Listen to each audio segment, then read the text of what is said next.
банда. Здравейте, банда. Ето след обработката, помиването, подсушаването.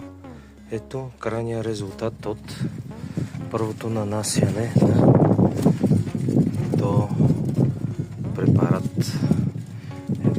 От тази смола, каква беше? Антикорозионно някакво си покритие.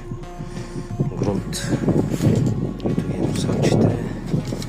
Мисля, че стана доста добре. Ето го другия шенкел. Оставям ги да съхнат.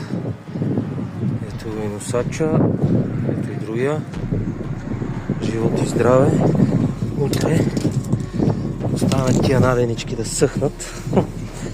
Ръкавичките ми, както и да е. Ето ги. И сега да покажем и другото. Стърчат амортисьорите отстрани, като не знам какво. Така, ето към малко съм отил съм сигнал. Да покажем тук сега с този визуализация. Так, ето горе. Всичко утре ще нанасяме крайното. Даже сега ходим при бояджите мало нещо като шегре. Еги го само така, хоп. Така, цикнато. Оставям да съхне всичко. Ще видим някакви силикончета сигурно ще купим. И действаме. Смело напред.